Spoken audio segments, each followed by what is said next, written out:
वह कर्म करना है तो पधारे हैं। आइए बुलंद स्वर में गुरुदेव भगवान का जय घोष करके रचना मुखारविंद को पवित्र करें। कहा गया है महापुरुषों का जय घोष करने से सबों का जय जयकार हो जाता है। कहीं जय जयकार को स्वीकार कर लिया तो जीवन का सारा हाहाकार कलेश मिट जाएगा। सज्जनों आइए बुलंद स्वर में जय जयकार कर लें। बोलिए प्रेम से श्री सद्गुरु महाराज की जय। श्री सद्गुरु महाराज की जय। श्री सद्गुरु महाराज की जय। अखंड मंडलाकारणं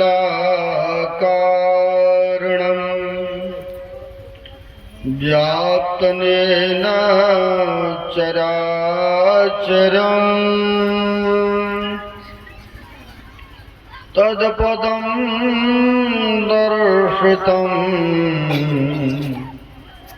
येन तस्मै श्री गुरुवे नमः।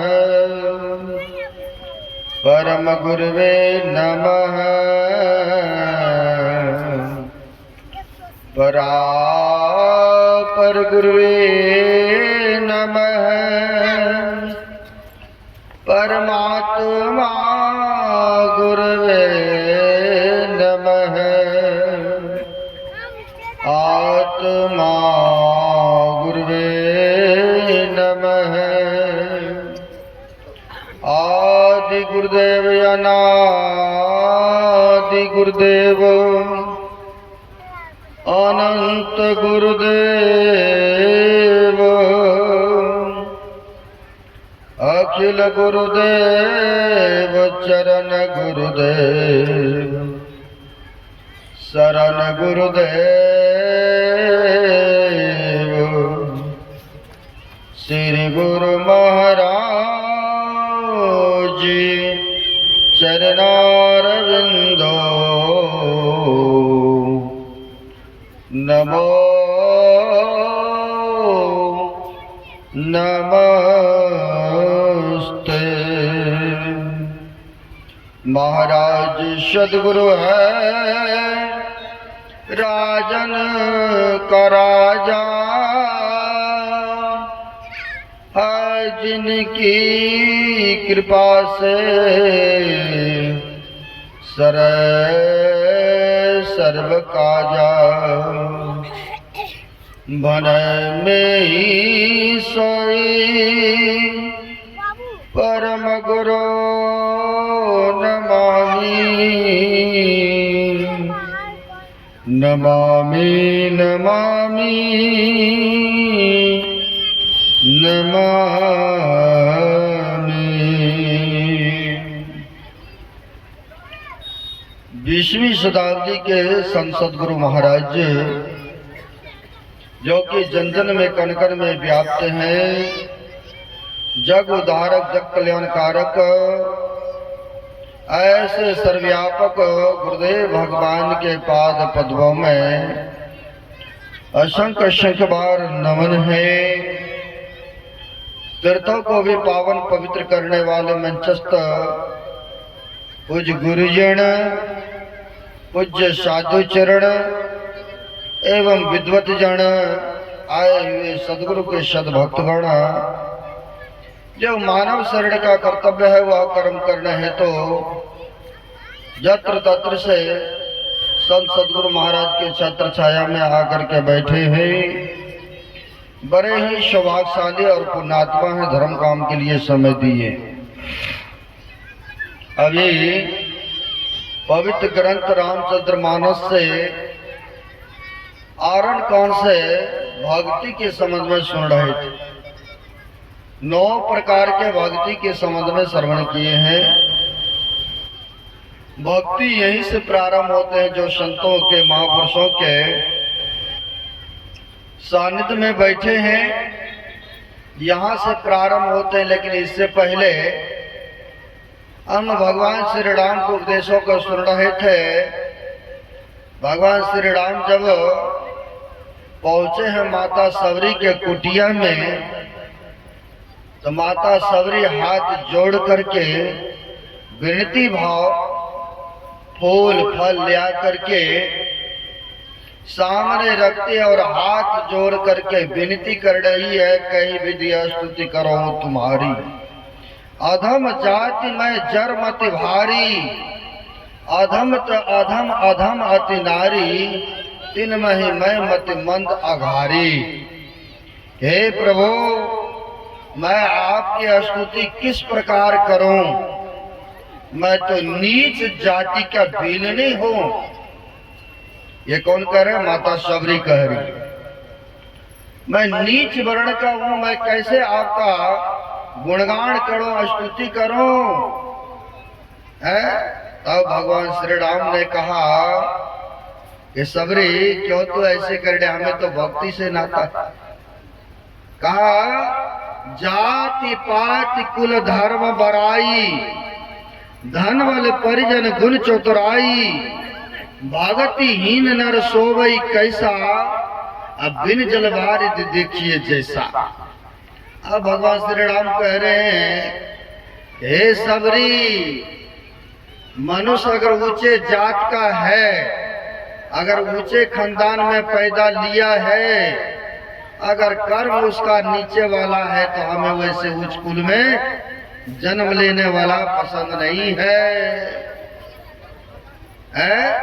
ब्राह्मण कुल में जन्म लिए, क्षत्रिय कुल में जन्म लिए हैं, मीठ मांस खाएंगे, शराब दारू पिएंगे और कहेंगे हम उच्च कुल में जन्म लिए हैं।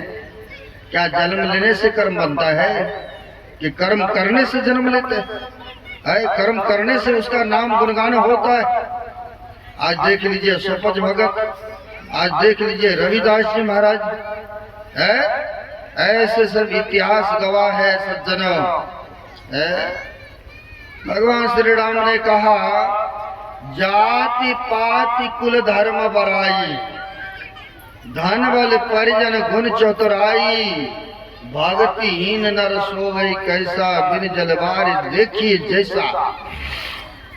हे सबरी, हमें खूब जाति में ऊंचे कुल में जन्म लिया है, धन में बहुत बड़ा धनीमान हो, अगर किसी निसहाय को या किसी गरीब को या किसी भिखारी को हेल्प नहीं किया, सहायता नहीं किया, भूखे को अन्न नहीं खिलाया, क्या ऐसे धनवान होने से फायदा है? नहीं है ना सज्जनों। भगवान श्री राम कहते हैं ऐसे व्यक्ति हमें प्यारे नहीं है। कहा, परिवार में बहुत बड़ा परिवार के लोग हैं, शरीर में बहुत बल और ताकत है, अगर किसी निसहाय को सहायता नहीं किया तो ऐसे धनवान होने से क्या फायदा? को फायदा? या शरीर में बल रहा, बलवान रहा, किसी निसहाय व्यक्ति को सहायता नहीं किया तो ऐसे बलवान होने से कोई फायदा है? विद्वान हैं, सभी शास्त्रों की ज्ञाता हैं, अगर किसी को विद्या प्रदान नहीं किया, निरक्षर को अक्षर में नहीं परिवर्तन कराया, उनको बोध नहीं दिलाया, तो ऐसे विद्वानों से कोई फायदा नहीं न है कि फायदा है? सज्जनों, मनुष्य शरीर मिला, अब मनुष्य शरीर में आकर अगर गुरु भक्ति नहीं करता हो तो कहते हैं भगवान श्री राम हमें ऐसे व्यक्ति प्यारे नहीं है। सज्जनों, भक्ति का अर्थ होता है एक सेवा भी, है ना। माता सबरी में सेवा भावनाएं थी, तब न वो मतंग ऋषि के आश्रम में रहने लगी। ऐसे ही सज्जनों, पंजाब में गुरु नानक देव जी महाराज हो गए, आप सब जानते हैं, बड़े उच्च कोटि के महापुरुष हुए। उनकी सेवा में कृपया हल्ला गुल्ला ना करें, ऐसा मौका बार बार नहीं मिलेगा, है ना। नहीं सुनिएगा तो समझिएगा क्या, समझेंगे नहीं तो करेंगे क्या। एक बेटा को, एक बाप को दो बेटे थे, सुन लीजिए, आप सबका ध्यान इधर उधर भटक रहा है। दो था हुआ क्या, बूढ़ा बेचारा बीमार पड़ गए। अब बीमार जब पड़ गए ना, तो बड़े ने कहा छोटे से, अरे जाओ डॉक्टर को बुला ले आओ, बूढ़ा बापू जो है बीमार पड़ रहा है, पिताजी ले जाने की स्थिति में नहीं है, जाओ बुला के ले आओ डॉक्टर को। छोटा भाई गए बुलाने के लिए डॉक्टर साहब को। डॉक्टर साहब कहीं से आए थे, गर्मी का मौसम था, पसीना पसीना। कहा हमारे पिताजी को ऐसे ऐसे हो रहा है, चलिए हमारे घर पर। कहा आखिर बताओ वो क्या? कहा ऐसे से। कहा ये लो टैबलेट, नहीं कई बार जाते हैं तो ले आते हैं ना, ये लो बोतल, इस बोतल को हिला डुला करके पिला देना, फिर दवा बाद में गोली टिकिया टावर भी खिला देना। बस आ गए यहाँ। बड़े भाई ने पूछा छोटे भाई क्या बात है, डॉक्टर साहब नहीं आए? कहा डॉक्टर साहब कहीं से आए थे, बोला हम बाद में आएंगे, ये लो दवाई, ये लो टैबलेट, और बोला बूढ़ा बाबू को बोला पिताजी को हिला डोला के दवाई पिलाना। देख लीजिए। जब डॉक्टर ने कहा हिलाने डोलाने तो पकड़ो दो टांग, मैं पकड़ता दोनों हाथ। बूढ़ा को हिलाना डोलाना शुरू, जो भी उसमें था प्राण हुकुर हुकुर कर रहा था वो भी नहीं, राम नाम सत्य हो गए। अब बाद में दवाई पिलाने लगे, जब पीने वाला हो तब ना पिएंगे। अब दवाई पिए नहीं, उधर से डॉक्टर साहब आए, क्या हुआ? तो डॉक्टर साहब आप ही ने बोले थे हिला डुला के दवाई पिलाने, तो मैंने दो हाथ पकड़ा, हमारे भाई साहब ने पैर पकड़ा, हिलाया डुलाया, अब बाद में दवाई पिला रहा हूँ, लेकिन हमारे पिताजी दवाई ही नहीं पी रहा है। कहा जा रहे ना समझ आदमी, तुमको बोला था दवाई को नहीं हिलाना, कि बूढ़े को हिलाने के लिए है। सज्जनों नहीं सुना तब ना ऐसा हुआ। आप सबको हम सुना रहे, कल नहीं सुनाएंगे, कल अररिया जिला में सुनाएंगे। ऐसा मौका बार बार नहीं मिलेगा, सुनिए है। तो सज्जनों हम बता रहे थे गुरु भक्ति के बारे में, सेवा के बारे में। पंजाब में हो गए 10 गुरु। गुरु नानक देव जी महाराज के बहुत बड़ा मठ था, जिसको बोलते गुरुद्वारा भी बोलते हैं। सज्जनों उनके पास में एक सेठ जी पैसे वाले आते थे, चरण में छोटा सा रुपया निकाल करके जेब से चरण में रखते थे। गुरु जी की आवश्यकता था कुछ पैसे रुपये का। अब छोटा सा नोट जो रखा, गुरु जी ने सोचा इसको दिखाना चाहिए। केवल देखा देखी भक्ति से रंग नहीं लगता है, भक्ति तो अंतःकरण से होता है। जैसे माता शबरी जंगल में तो रह रही थी, जंगल में तो और भी थे ऋषि मुनि जटाधारी ने, लेकिन श्रद्धा इनमें ज्यादा न था माता शबरी में। तब ना भगवान श्री राम गए उनकी ही कुटिया में, और की कुटिया में तो नहीं गए ना। सजना वैसे ही सेठ जी जो थे, हाँ गुरु जी बना लिया हूं, लेकिन दिल से अंतःकरण से अर्पित समर्पित नहीं थे। छोटा सा जेब से रुपया निकाल कर चरण में रखते। जब सेठ जी जाने लगे तो कहा गुरुजी ने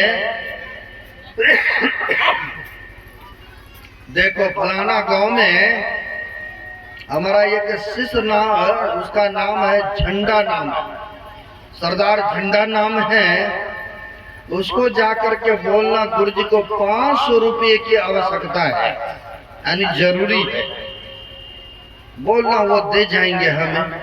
लेकिन सेठ जी का भी तो गुरुजी थे, उसको ये नहीं हुआ चलो गुरुजी तो हमारा भी है, वो तो गरीब है, वो देगा या नहीं देगा, चलो हम ही जेब से निकाल के दे देते हैं। लेकिन ऐसा नहीं किया। कहा ठीक है गुरुजी हम बोल देंगे। गए उस झंडा गरीब के घर में, जाके कहते हैं गुरुजी का मांग है 500 रुपया, जाके दे आना। गुरुजी ने बोला है तो इसलिए मैं बताने आ गया आपके पास। कहा ठीक है। जो भी गहने जेवर, बेचारा थे गरीब, लेकिन जो भी गहने जेवर थे घर में सब बेच उच करके जाके 500 रुपया पूरा करके गुरुजी के चरण में अर्पित समर्पित कर दिए, जाके दे दिया है। होता क्या, फिर से कुछ दिन बीता, फिर वह सेठ जी आ गए गुरु जी के चरण में। फिर उसने छोटा सा जेब से रुपया निकाले और चरण में, नानक देव जी महाराज के चरण में रखते हैं। जब जाने लगे सेठ जी, तो गुरु जी ने कहा, फिर से उस बार भी कहे थे, उस झंडा गरीब भक्त ने हमको 500 रुपया दे गए थे, फिर से तुम जाके बोलना उसको 500 रुपया हमें दे जाएंगे। फिर भी नहीं इनको हो रहा कि गुरु जी क्यों ऐसा कह रहे हैं, हो सकता है कि हमारे लिए ही सेवा हो, हम ही कर दें। गुरु जी तो हमारा भी है, लेकिन फिर भी नहीं, क्योंकि मक्खी चूस न होते।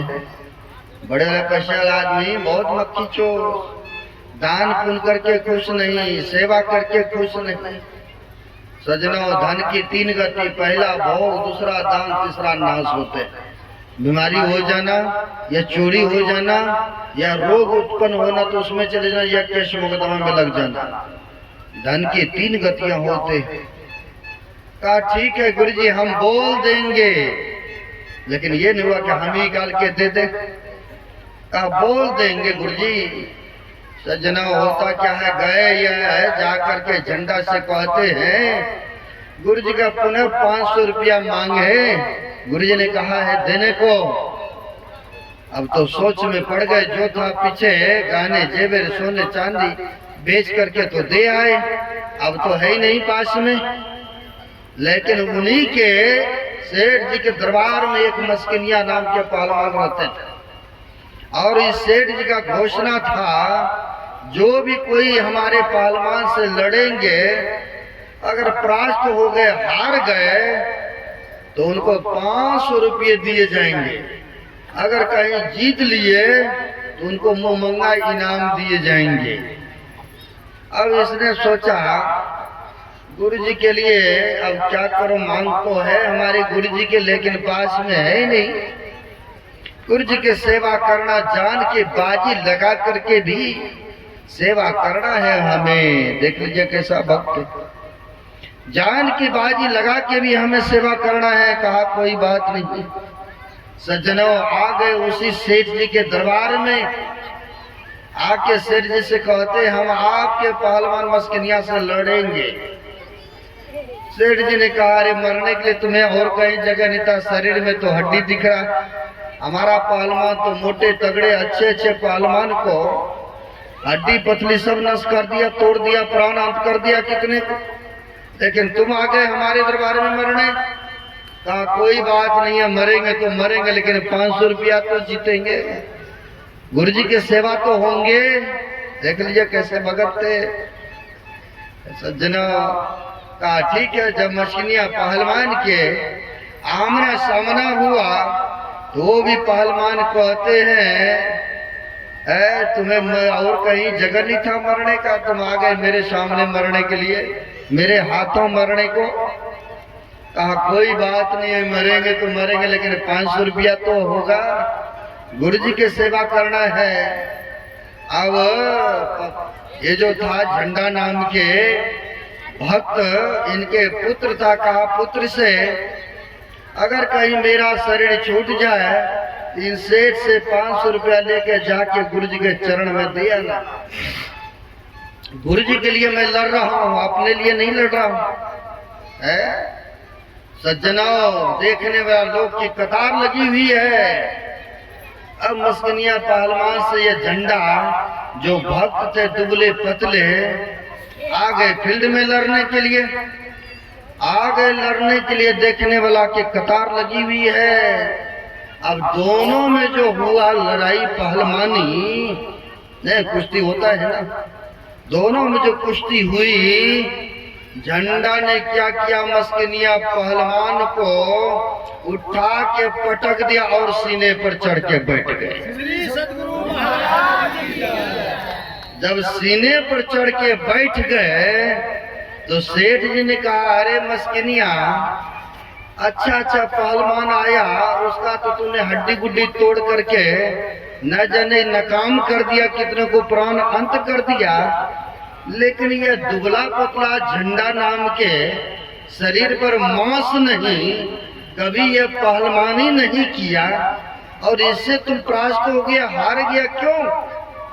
कहा सेठ जी हमें तो अपना बल है। अब देखिए यहाँ पर कैसे प्रकट होता है। कहा सेठ जी हमें तो अपना बल है, लेकिन इन बेचारे को तो गुरु का बल है, और गुरु के बल के सामने में हम नहीं टिक सकते हैं। गुरु के बल के सामने में हम नहीं टिक सकते हैं। इनके पास में गुरु का बल है, गुरु का बल, क्योंकि गुरु के लिए लड़ रहे थे। गुरु की कृपा हो गई ना उनके ऊपर। है सज्जनों, सेवा भावना यानी अंतःकरण से होता, अर्पित समर्पित होता है ना। जैसे माता सबरी अर्पित समर्पित न थी गुरु जी के लिए, है गुरु जी के लिए अर्पित समर्पित थे। गुरु जी ने कह दिया बेटी तुम इसी में रहना, यहीं इसी कुटिया में रहना, जितना मर्जी कष्ट दे, दुख दे, पीड़ा दे, लेकिन इस कुटिया को छोड़ के तुम मत जाना। नहीं है? क्या हुआ? गुरु मतंग जी जब शरीर छोड़ दिए तब जो ऋषि मुनि थे सब कहने लगे अब तुम्हें इस सरोवर से जल हम भरने नहीं देंगे। है? जल तुम्हें भरने नहीं देंगे। क्यों नहीं भरने देंगे? क्योंकि तुम नीच वर्ण के हो, उसमें भी तुम स्त्री हो, तुम्हें अब जल हम भरने नहीं देंगे। अब बेचारी करती भी क्या न, का कोई बात नहीं देंगे, दूर से ले आऊंगी, है ना। लेकिन हरि परमात्मा तो सब जगह है। दूसरे को अगर दुख दे करके, दूसरे को कष्ट दे करके अगर चाहेंगे कि आप लोग के सुखी हो जाए, संभवतः नहीं है। कहा है महापुरुषों ने, कर भला होवे भला, भला करके देख लो, और कर बुरा होवे बुरा, बुरा करके देख लो ना। अगर भला करेंगे, उपकार करेंगे, वह मालिक परमात्मा देखते हैं ना। है? अगर हम किसी के प्रति भला करेंगे तो भले न होगा। तो हुआ क्या सज्जनों, पानी सर गए ना। है? पानी सर गए, गंदा हो गए।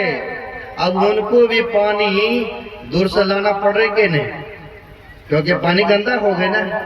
जब भगवान श्री राम पधारे कुटिया में, तब कहा कि ये ऋषि मुनिगण किसी प्रकार के कष्ट नहीं है यहाँ, किसी प्रकार के दुख नहीं है यहाँ।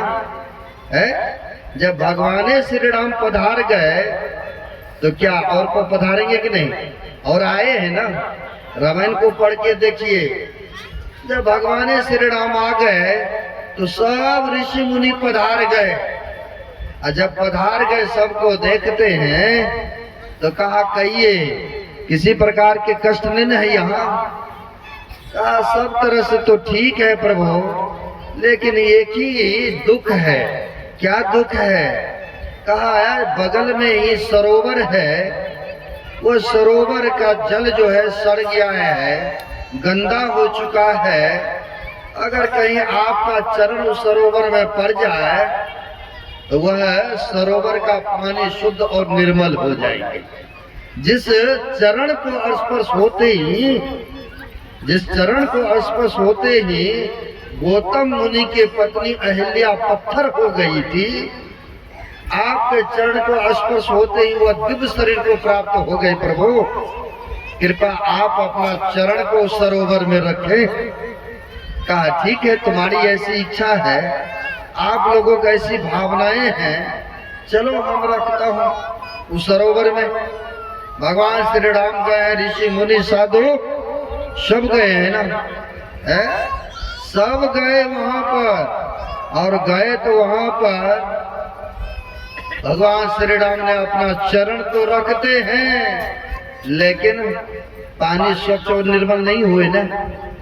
है? इसीलिए कहा है करने के लिए भगवान तो कुछ भी कर सकते थे, लेकिन देखिए भक्त का मान ऊपर रखते हैं कैसे सज्जनों। इसलिए कहा प्रेम पाले के परकर प्रभु को नियम को बदलता देखा, अपना मान टले टल जाए, पर भक्त का मान को टलते नहीं देखा। क्या भगवान राम नहीं कर सकते थे? सब कुछ कर सकते थे, लेकिन भक्त का मान रखने के लिए, सम्मान करने के लिए कहा, जिस भक्तों को आप लोगों ने अपमान किया है, जिसको जल लेने से तुम लोगों ने मना किया है, जब तक ऐसे भक्तों का चरण सरोवर में नहीं पड़ेगा ना, तब तक यह जल स्वच्छ और निर्मल नहीं हो सकता। अब जब भगवान कह रहे हैं, क्या बुलाना पड़ेगा कि नहीं? माता सबरी को बुलाना पड़ेगा ना। कहा, जिस भक्तों को आप लोगों ने अपमान किए हो, जब तक उनका चरण नहीं पड़ेगा, तब तक यह स्वच्छ निर्मल जल नहीं हो सकता है।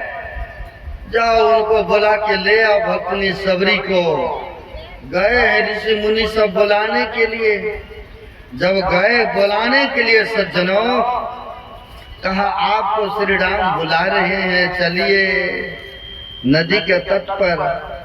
ठीक है, हमारे प्रभु जी बुला रहे तो चलती हूँ। आगे कहिए क्या आदेश है प्रभु? कहा, अपना चरण रख दिया जाए सरोवर में, ये सरोवर स्वच्छ निर्मल हो जाए। ठीक है प्रभु, जैसी आपकी आज्ञा। जैसे माता सबरी ने अपना चरण रखा उस सरोवर में, वैसे ही वह स्वच्छ और निर्मल हो गई जल। वैसे ही स्वच्छ और निर्मल हो गए। सज्जनों, कोई तो था बिगाड़ने में न, कोई था संभालने में। सत्संग में भी कई बार ऐसे विघ्न बाधाएं देने वाला बहुत होता है। जब शुभ काम कीजिएगा ना, कोई तो बिगाड़ने में और कोई संभालने में, लेकिन जय विजय यानी विजय होता है सत्य वाले का ही होता है। क्योंकि सत्कर्म न कर रहे हैं, शुभ कर्म न कर रहे हैं, चाहे जितना मर्जी विघ्न बाधा डालते रहेंगे, लेकिन विजय होगा सत्य का ही, धर्म का ही। सज्जनों, एक गांव में एक बिगारा नाम के व्यक्ति थे। जो काम करते हैं ना, उसका वही नाम से विख्यात हो जाता है। जैसे वकील का काम करते, नाम तो कुछ और है, कह देते हैं वकील साहब। जैसे मास्टर साहब, मास्टर का नाम तो कुछ और, लेकिन मास्टर साहब कहते हैं ना। ऐसे ही एक व्यक्ति था गांव में, बड़ी दुष्ट प्रकृति की, यूं समझिए। लेकिन दुष्ट प्रकृति को आदमी जो था, नाम तो कुछ उसका और था, लेकिन लोग उसका नाम रख दिया बिगारानंद। क्यों रखा बिगारानंद? जिस किसी का काम बनने वाला होता था, जिस किसी का काम सुलझने वाला होता था, अगर कहीं ये व्यक्ति पहुंच जाते थे उस जगह पर, उनका काम को उलझा देते थे, यानी बने बनाए काम को बिगाड़ देते थे। इसीलिए लोगों ने, गांव समाज के लोगों ने नाम ही रख दिया उसका बिगाराना, क्योंकि बिगाड़ते थे सबका काम, है ना, बिगाड़ते थे। एक गांव में एक लड़का का यानी शादी विवाह का तय तमन्ना हो चुका था, सब कुछ ओके हो चुका था, फिक्स हो चुका था। लड़की वाला आया था यानी फाइनल करने के लिए, फाइनल था, आया था 10 आदमी, लड़की वाला 10 आदमी, गांव का भी बैठे थे। सब कुछ करीब करीब ओके हो चुका था, सब कुछ तय तमन्ना फाइनल था। लेकिन होता क्या है, सड़क सड़क वो बिगारानंद आ रहे थे इसी के द्वार पर, जहाँ पर 10-20 आदमी बैठे थे। लड़का वाला ने देख लिया, अरे ये बिगारानंद आ रहा है यहाँ, कहीं इस सभा में पहुंच गया, कहीं बने बने काम ना ये बिगाड़ दे, सो क्यों नहीं इसको कुछ रुपया दे करके चुप कर दिया जाए। लड़का को साइड में बुलाए, लड़का को साइड में बुला करके कहते हैं, ये लो 100 रुपया का नोट, 100 रुपया ले लो। और देखो, जैसे वह बिगारानंद यहाँ पहुंचेगा सभा में, तुम उसको जो हाथ में 100 रुपया पकड़ा देना। सुनिएगा, बड़े पते की बात बता रहा है। 100 रुपया तुम उसको हाथ में पकड़ा देना और चरण छू करके प्रणाम कर लेना। चरण छू करके तुम नमस्कार कर लेना, ताकि वह रुपया हाथ में ले लेंगे तो चुप करके बैठ जाएंगे। इसी बहाना इसलिए दिए। जैसे वह आए वहां पर बड़ी सभा में, लड़का को पहले पिताजी ने कह दिए थे ऐसे ऐसे करना। जैसे वहां पर पहुंचे, चरण छुआ वो लड़का ने, जिनका तय तमन्ना था। चरण छूते हुए 100 रुपया हाथ में पकड़ाते हुए नमस्कार किया। जब नमस्कार किया, वह बिगारानंद ने बड़ी सभा में कहते हैं, जाओ मैं तुमको आशीर्वाद दे रहा हूं कि तुमको अब मिर्गी का रोग नहीं लगेगा।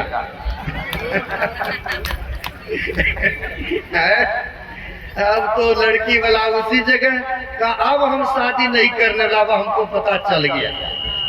बने बने काम बिगाड़ दिया ना, है बने बनाई काम उसने बिगाड़ दिया है। अब तो बड़ा अफसोस, एक जगह मुकदमा फाइनल होने वाला था, ये बिगारानंद पहुंच गए, और जब पहुंच गए उसमें और पंगा डाल करके केस को लंबा लेके चले गए। देख लीजिए कैसा आदमी, यानी बिगाड़ने वाला वो बिगारानंद। सज्जनों, होता क्या है, एक दिन वह बिगारानंद बीमार पड़ गए। शरीर है बीमार हो गए सखत। उनके बेटे पोते लोग लेके गए हॉस्पिटल में। हॉस्पिटल में लेके गए, हॉस्पिटल में उनकी इलाज चली। चलने के बाद क्रम बाय क्रम से और बीमार होता चला गया, यानी और बीमार होता चला गया। अब एक दिन इनको हुआ बिगारानंद को कि लगता है अब हम नहीं बचेंगे, है ना, अनुभव हो गया। अब अनुभव जो हुआ, इसको किए करा ये जीवन भर दूसरे को सताते रहे, दूसरे को पीड़ा कष्ट देते रहे, दूसरे को अपमान करते रहे, दूसरे को सताते रहे। अब इसको किए कराए अब याद होने लगे। नहीं, जीवन में याद आते हैं। एक आपके जैसे सत्संगी था, जैसे यहाँ पर देखते हैं गेहूं की खेती कटा, नहीं, अब ये बीच में खेत है, सत्संगी का खेत था, उसने लगाया हाइब्रिड आम लीची कटहल। अब आम लीची कटहल लगा, सोचा इसी से अपना जीविका चलाएंगे। सज्जनों, ऐसा सोचा। अब आसपास में खेत है, सोचा खेत वाले ने उधर भी दूसरे खेत, इधर भी दूसरे का, उधर भी दूसरे का। अब सोचा वो लोगों ने गाछ कहीं बड़ा बड़ा हो जाएगा, इसका गाछ की छाया पड़ेगा तो हमारा फसल ठीक से नहीं उपजेगा। अब चारों बगल दूसरे का, बीच में इसका खेत सत्संगी का। गाछ तो लगाया बढ़िया और फल देने लायक था गाछ, तो होता क्या है सज्जनों, एक दिन जो है, अब ना जाने उधर वाला काटा कि इधर वाला टेंगारी लाया और उनके खेत के जितने था गाछ, रात में सब गाछ को काट डाला। अब सब गाछ को रात में चोरी चोरी काट दिया। अब जैसे सत्संगी आपके जैसे आए, देखा कि हमारा सब गाछ को काट के गिरा दिया है।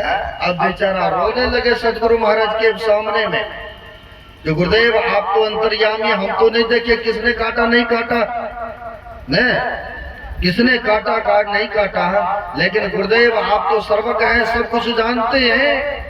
लेकिन गुरुदेव जिसने भी काटा है, आप तो उनका धार विचार करेंगे, आप ही उसको दंड देंगे, ऐसा कहा। सज्जनों, होता क्या है, कुछ दिनों में जिसने काटा था पड़ोस के गाछ खेत वाले ने, पड़ोस के खेत वाले जो काटा था वह बीमार पड़ गए।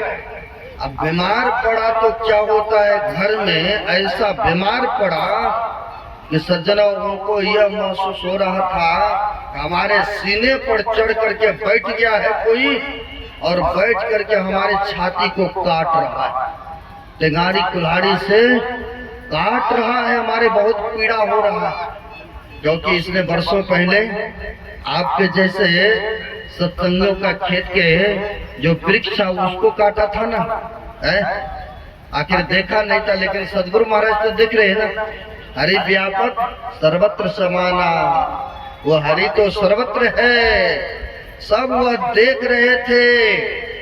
सज्जनों, अब इनके सीने पर ऐसा महसूस हो रहा है कि हमें कोई काट रहा है सीने पर बैठ करके, है ना।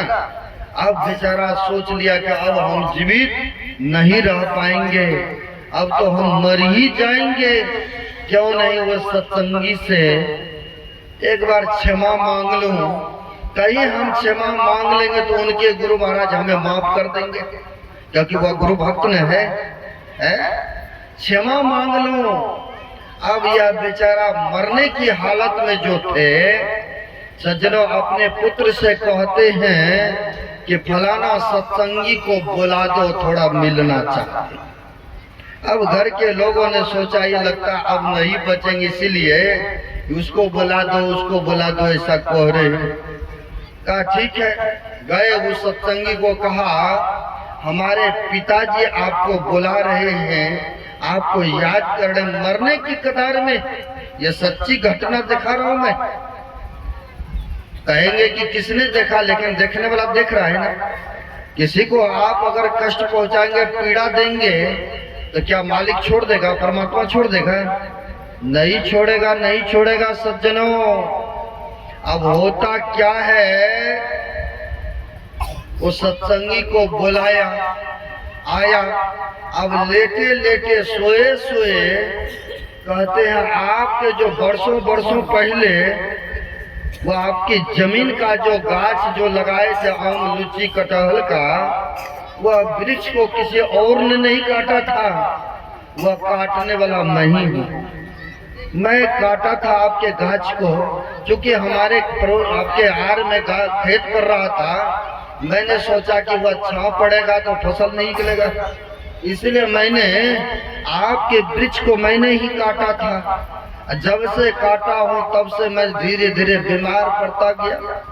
आज हमें ऐसा महसूस हो रहा है, ऐसा हमें लग रहा है कि हमारे सीने पर चढ़ करके कोई टेंगारी से हमारे सीने को काट रहा है। बहुत कष्ट, बहुत पीड़ा हो रहा है। आप सत्संगी हैं, आपके सदगुरु हैं, हो सके तो हमें क्षमा कर दीजिए। अब हम जीने की कतार में नहीं हूँ, बड़ी पीड़ा हो रहा है, बहुत कष्ट हो रहा है, आप हमें क्षमा कर दीजिए।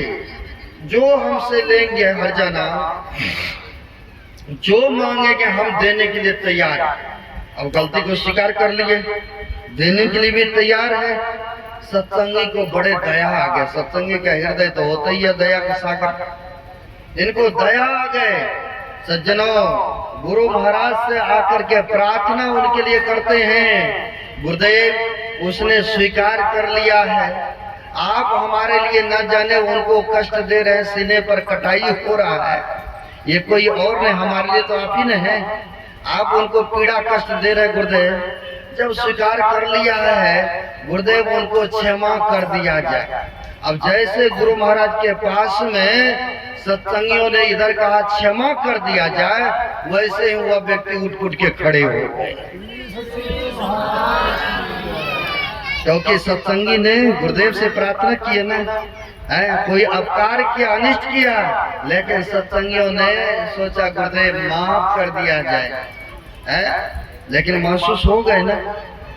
वैसे ही वो बिगाड़ा न, अगर शुभ काम कीजिएगा तो बहुत विघ्न बाधाएं आते हैं धर्म काम करने में, लेकिन विजय होता है धर्म का। सज्जनों, अब होता क्या है, बीमार पड़ गए हॉस्पिटल में, ये बिगाड़ा न, बीमार पड़ गए, सख्त बीमार हो गए। अब बीमार जो हुए हॉस्पिटल में, इलाज तो बहुत हुआ लेकिन ठीक नहीं हो रहे हैं। अब इनको महसूस हो गया कि लगता है कि अब हम जीवित नहीं रहेंगे, अब हमारा प्राण अंत हो जाएंगे। अब इनको किए कराई जो हुआ था, दूसरे का काम बिगाड़ता रहा, अब किए कराई इनको याद आने लगा। अब इसने सोचा अब तो मर के चला ही जाएंगे, क्यों नहीं एक बार गांव समाज के आदमी को बुला करके हॉस्पिटल में ही माफी मांग लो, हाथ जोड़ करके, है ना, क्योंकि बहुत उसने दूसरे का काम बिगाड़ा था, नाम ही पड़ गया था बिगाड़ानंद। सज्जनों, अपने बेटा अपने पोता को कहा फलाना फलाना नाम के गांव में जो है ना सबको बुला दो, 10-20 आदमी को। बेटा पोता ने कहा क्या बात है, कहा बुला दो एक बार। अब इनके भी मन में हुआ कि चलो मरने की कगार में है, नहीं मरने के समय कहता वो रिश्तेदार, वो बेटा, वो पोता, वो बेटियों को बुला दो। उनके लोगों ने सोचा चलिए मरने की कतार में इसलिए यह याद कर रहे तो चलो 10-20 आदमी को बुला देते। गए बेटा पोता कहने के लिए गांव में कि हमारा पिताजी हमारा दादाजी सख्त बीमार है, मरने की हालत में हैं, आपको याद कर रहे, चलिए एक बार हॉस्पिटल में। लोगों ने कहा जल्दी तुम्हारा पिताजी जल्दी डेथ कर जाए, हमारे गांव को शांति मिलेंगे। जब पोता जाए कहने के लिए तो पोता से भी कहते हैं भले तुम्हारा दादाजी मर जाए, नहीं अगर अच्छा काम कीजिएगा तो आपके लिए दुआ करेंगे परमात्मा से, गुरु महाराज से, है कि हमारा ही उम्र उनमें लग जाए, क्योंकि उपकार न कर रहे हैं, भला न कर रहे हैं।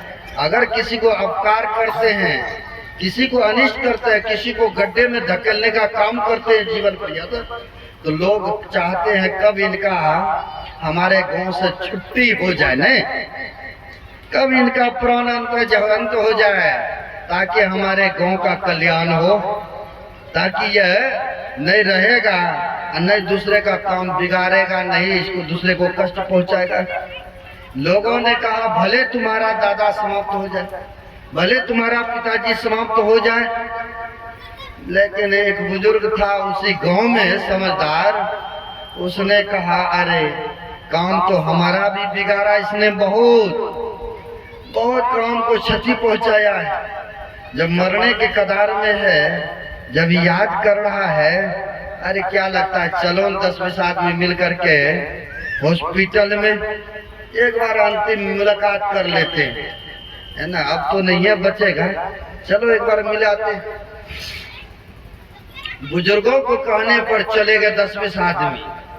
जब हॉस्पिटल में गए, वह बिगाड़ानंद लेटे लेटे वेंटिलेटर पर हाथ जोड़ते हुए कहते हैं कि हमने आपका बहुत गांव का समाज का बहुत क्षति पहुंचाया। सज्जनों, किए कराई मरने के समय में ना याद आता है कि जीवन मैंने क्या भला किया, क्या बुरा किया, सब याद आते हैं। अब लेटे लेटे वेंटिलेटर पर कहते हैं आप हमें क्षमा कर दीजिए, मैं जब तक रहा गांव समाज में तब तक मैं काम को बिगाड़ता रहा, है ना, आप हमें माफ कर दीजिए, क्षमा कर दीजिए, ऐसा कहा। लोगों ने कहा अच्छा हाथ जोड़ करके बुजुर्ग हैं, मरने की हालत में हैं, चलो कोई बात नहीं है माफ कर देते, ऐसा कहा। सबों ने कहा अच्छा माफ कर देता हूँ, चलिए माफ तो करने योग्य नहीं है, लेकिन आप मरने की हालत में है, हाथ जोड़ करके सबसे बड़ों छोटों से आप माफी मांग रहे हैं, अच्छा चाहिए हम माफ कर दिए, यानी माफ कर देता हूँ। कहा आप माफ कर दिए ना? हाँ भाई माफ कर दिए। कहा ये काम कीजिएगा मेरा? कहा नहीं नहीं तुम्हारा कोई काम नहीं करेंगे, कहीं तुम कुछ पंगा डाल दोगे तब। सब डरते थे ना उससे। कहा नहीं नहीं जिंदा में नहीं करना ये काम, मरने के बाद वो हमारी इच्छा को पूरे करना है आपको, है ना। लोगों को थोड़ा सा हुआ कि ये मरने के बाद में कह रहा है। अच्छा ठीक है कहिए क्या मरने के बाद आपकी तमन्ना है? है?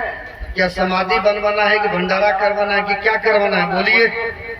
कहा नहीं नहीं, ये सब कुछ नहीं करना है। बस जब मेरा शरीर छूट जाए, जब हम प्राण अंत हो जाएंगे, बस 10-20 आदमी मिल करके एक बांस का सुब्बा बना लेना, ठोकने लायक एक हाथ का सुब्बा बना लेना, और जैसे मेरा शरीर छूटेगा वो सुब्बा को ले आके मेरे मुंह में ठोक दीजिएगा। आप सब कहेंगे भले हुआ, क्योंकि मुंह से गलत जबान बोलते रहा, दूसरे को बिगाड़ते रहा है नहीं। लेकिन चलिएगा आगे तो बड़ा पंगा पड़ेगा, देखिएगा। इस बिगारा नाम के बुद्धि बड़ी तीव्र था, बहुत मेधावी शक्ति वाले थे। इसने कहा जब मेरा शरीर छूट जाए तब यह काम करना है। लोगों ने भी सोचा ये बहुत मुंह से ना गलत गलत बातें बोला है, दूसरे को लड़ाते रहा, दूसरे का काम बिगाड़ते रहा, भले मरने के बाद इसके मुंह में मोटा सारा बांस ले आएंगे और ठोक देंगे। यही नहीं कहेंगे कि जैसी करनी वैसी भरनी। लेकिन आगे चल के सोच लीजिए क्या होने वाला, देख लीजिएगा। आगे चलते हैं। होता क्या, ये बिगारानंद का शरीर छूट गया। ये हॉस्पिटल से घर लाए, और जब घर लाए सज्जनों, तो सब आदमी का विचार हुआ, अर्थी बनी है। सब आदमी का विचार बना रहे। ये बिगारानंद का एक इच्छा थी, तमन्ना, कि मरने के बाद जो है मुंह में सुब्बा ठोकना है, बांस की किल बना करके। अरे इनकी अंतिम इच्छा पूरा करो सब मिल करके। बांस काटा, बढ़िया नोकीला सुब्बा बनाया और मुंह में ठोक दिया।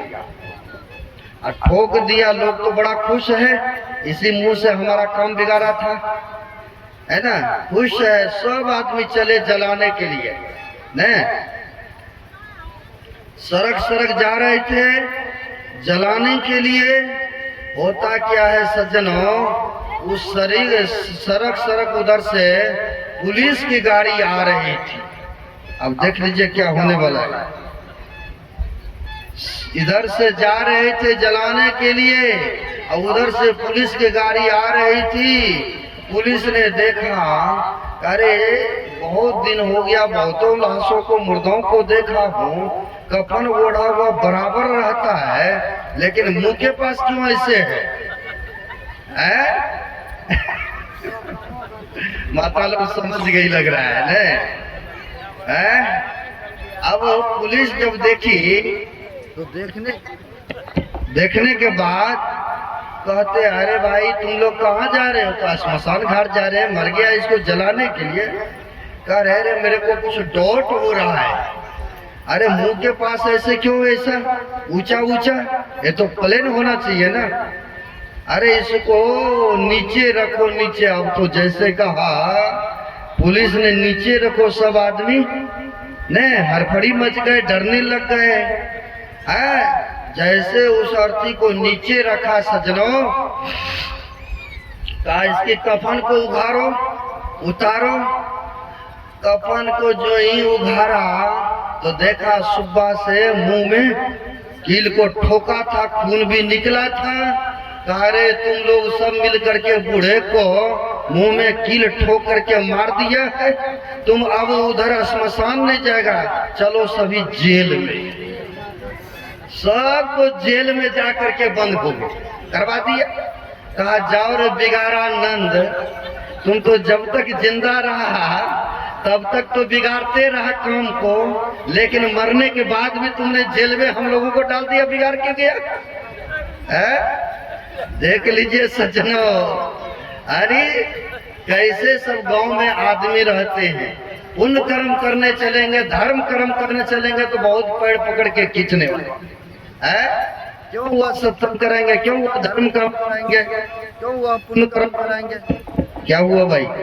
बहुत टांग पकड़ के खींचने वाले होते, लेकिन धर्म का विजय होता है, सत्य का विजय होता है। माता सबरी को तो ना जाने बहुत कष्ट, बहुत दुख दिया ना, लेकिन भगवान श्री राम उन्हीं के कुटिया में आए, चौरों के पास गए। नहीं गए। भगवान ने कहा माता सबरी को रखने के लिए स्वच्छ निर्मल हो गए न जल है, इसलिए कहा है पलटू साहब ने, एक संत हो गए काशी का, उनका कथन है, उनका कहना है, साहब के दरबार में, साहब मतलब होता है परमात्मा, क्योंकि हरि का 1000 नाम है ना, गॉड को, खुदा को, ईश्वर को, अल्लाह को, रब को, ब्रह्म को हो, या साहब को या गोविंद को हो, है ना। कहा साहब के दरबार में केवल भक्ति प्यार, केवल भक्ति प्यार, साहब भक्ति में राजी, तजा पकवान दासी सुत भाजी, जब तप नेम आचार करे बहुतेरा को, अखाए सबरी का बैर ऋषि मुनि सबरो, किन यज्ञ युधिष्ठिर बटोरा सकल समाजा, मर्दा सबका मान सुपज बिना घड़ी घंट नहीं बाजा, पलटू ऊंची जात का मत कर कोई अहंकार, साहब के दरबार में केवल भक्ति प्यार। सज्जनों देख लीजिए, कहते हैं दासी सुत भाजी, विदुर क्या था, दासी का पुत्र था। भगवान कृष्ण जब आए हस्तिनापुर में, तो दुर्योधन ने ना जाने कितने प्रकार के व्यंजन भोजन बना रखे थे। भगवान आएंगे हमारे यहाँ ही भोजन बढ़िया बढ़िया खाएंगे, वो विदुर के घर में कहा ले जाएंगे साग रोटी खाने को। लेकिन भगवान तो भाव के प्रेम के भूखे, अनेक प्रकार के भोजन व्यंजन बने थे, लेकिन उनको परित्याग कर दिए। त्याग करके साग रोटी विदुर के घर में खाए हैं। और कहते जब तप नेम आचार करे बहुतेरा को, अखाए सबरी के भय ऋषि मुनि सब रोए। सब ऋषि मुनि सब रो रहे, कलप रहे हैं कि भगवान को हमारे कुटिया मानना चाहिए, लेकिन यह तो चले गए एक भीलनी के कुटिया में, एक सबरी के कुटिया में है। सब रोने लगे, कलपने लगे, भगवान को क्या हुआ नहीं हुआ, चले गए उनके पास है। सज्जनों हमारे गुरु महाराज भी ऐसे थे। ये क्या हो रहा भाई,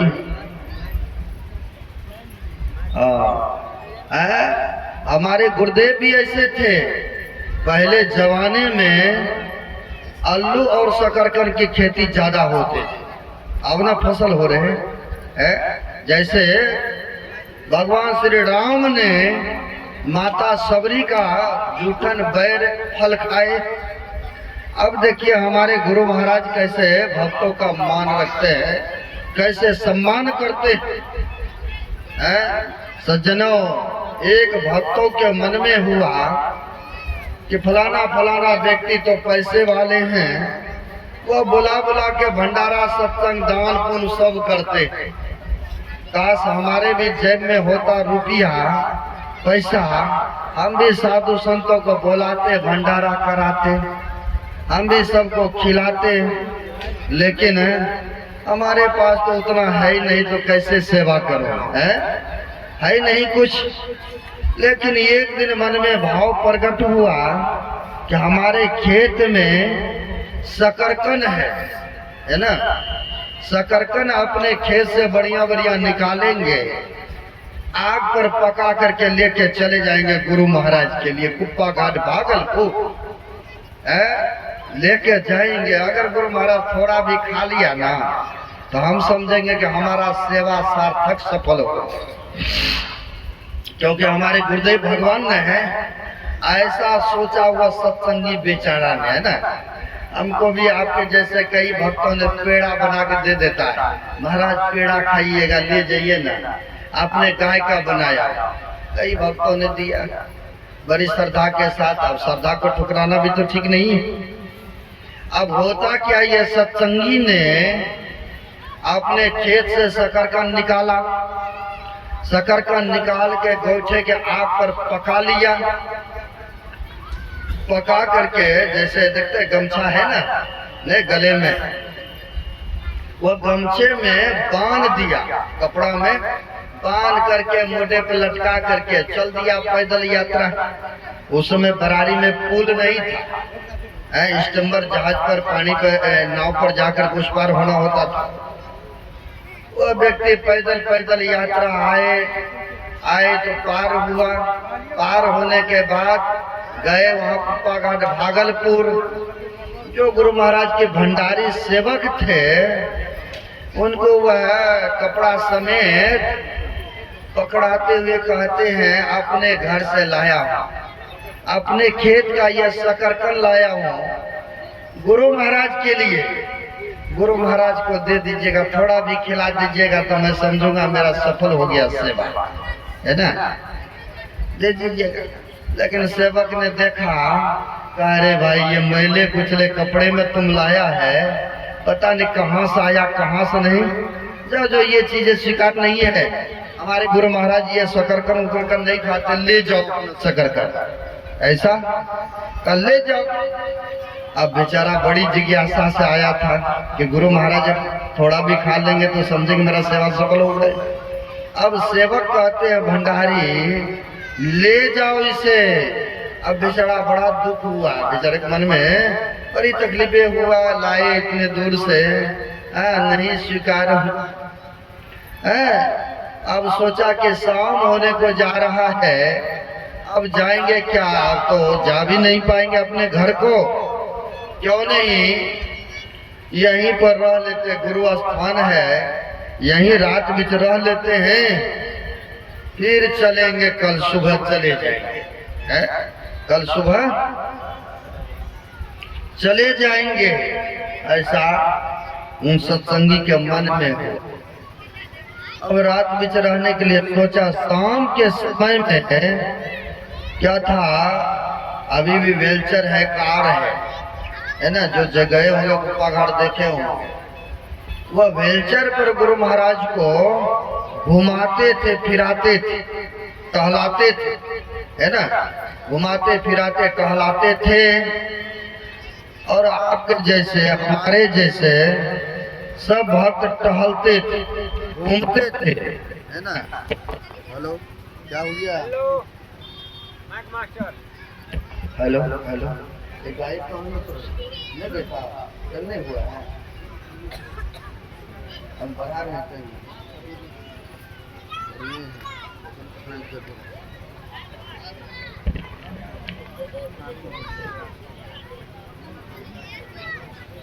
समदन जाएगा आज लास्ट पे, वहाँ मेरी जेब में।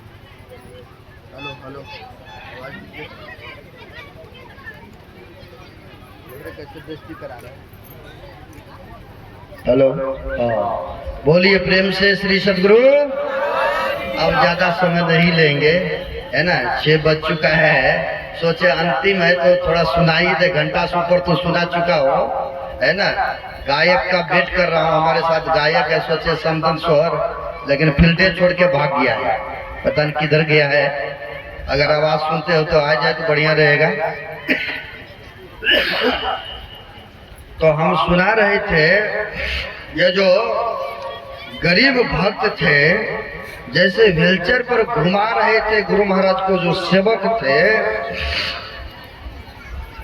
तो सब आदमी भगत लोग सब पीछे पीछे घूम रहे थे, सब आदमी घूम रहे थे पीछे पीछे। और सब घूम जो रहे थे हमारे जैसे, आपके जैसे बहुत सारे, है ना।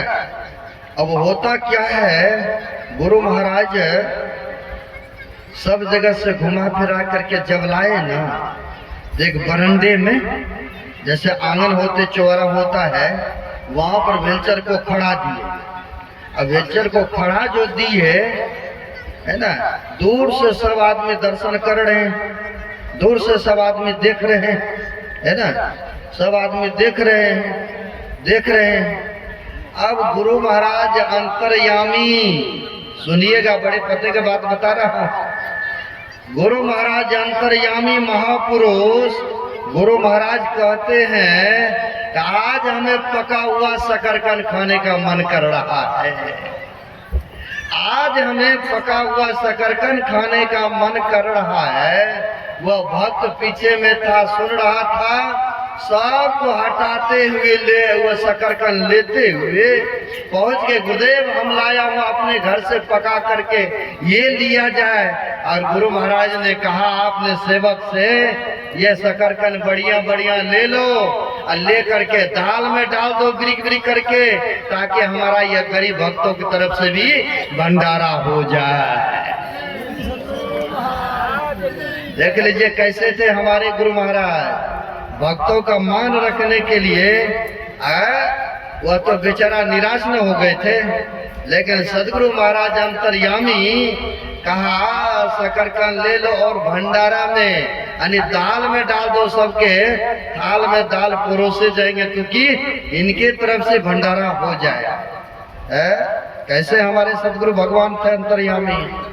सज्जनों, विश्वास श्रद्धा की चीज है, स्वीकार कर लिए तो वही कहते हैं तजय पकवान दासी सुत भाजी, यानी दासी का साग रोटी खाए सबरी माई का भगवान श्री राम ने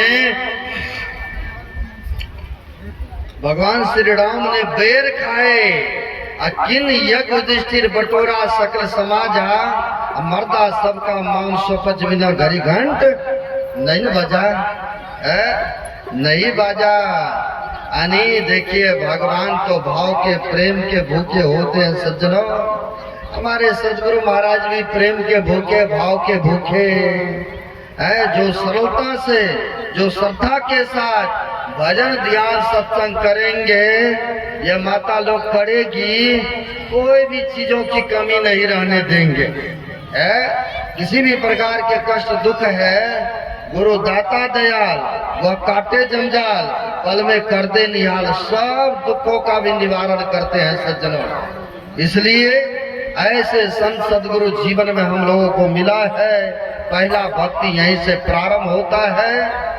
प्रथम भक्ति संतन कर संगा, संतों के सदगुरु के संग करेंगे, ये लोक और परलोक दोनों सुखद और मंगलमय हो जाएंगे सज्जनों। इसलिए ध्यान सत्संग सुमरन समय समय पर करते रहेंगे। जहाँ कहीं भी धर्म कार्य हो तन मन धन लगा करके उस यज्ञ को पूर्णाहुति करना चाहिए। यही मानव की मानवता है। कहने सुनाने के लिए तो बहुत बातें हैं, लेकिन अब ज्यादा नहीं बढ़ेंगे, घंटा से ऊपर भाग गए हैं, है ना। आप लोगों को जाना भी है, आज अंतिम है, सोहर मंगल भी होगा, है ना, विदाई भी गान है, तो आगे नहीं बढ़ूंगा। इस ज्ञान यज्ञ में जिस किसी ने तान मान धन दे करके इस यज्ञ को पूर्णाहुति किए हैं, देखिए यह तो सामूहिक सत्संग है। लेकिन व्यक्तिगत नाम लेंगे तो कहेंगे बाबा व्यक्तिगत नाम ले लें, लेकिन कुछ आदमी है व्यक्तिगत का भी अधिकारी, जो कि भागवत बाबू है, हमारे राजेंद्र बाबू है, राम कुमार है, बहुत सारे हैं, ऐसे सब हैं जो कि सबों ने मनोयोग पूर्वक मकसूदन है, जो कि बहुत सेवा में हम लोगों को लगे रहते हैं, सब परिवार मिलकर। अरे कई बात ऐसे हैं जो कि सज्जनों बड़ी श्रद्धा के साथ इस ज्ञान यज्ञ को पूर्ण होता करने में लगे रहे। और इनके अलावा जिस किसी ने तन मन धन दे करके इस ज्ञान यज्ञ को पूर्णाहुति में भाग लिए हैं, हाथ बटाए हैं, गुरु महाराज से मैं प्रार्थना करता हूँ कि गुरुदेव की कृपा उन सबों के ऊपर बना रहे और शुभ काम करते रहे, कराते रहे। देखिए घर में बीमार पड़ता है तो टका लगाते हैं कि नहीं, लेकिन धर्म काम में लगाए तो सज्जनों आपके लिए जमा रहेगा। अगर पुण्य कर्म किए हैं तो आपका यह जमा रहेगा, जमा कई गुण हो करके मिलेगा। तो जिस किसी ने इस ज्ञान यज्ञ में तन मन धन लगाया है, उनके लिए बहुत बहुत शुभकामना है, साधुवाद है। गुरु महाराज से प्रार्थना है इसी तरह से शुभ काम करते रहे, कराते रहे। यह टेंट वाले के लिए भी शुभकामना है, ये लाइट वाले के लिए, बाजा वाले के लिए भी शुभकामना है, भंडारी के लिए भी शुभकामना है, जिस किसी ने भंडारा बना के खिला रहे सबों के लिए शुभकामना है, मंगल कामना है। यही शुभकामना करते हुए वाणी में विराम। अब हमारे गायक साहब हैं, इनसे एक आध को सुन लीजिए, फिर पूर्णाहुति होंगे आरती को।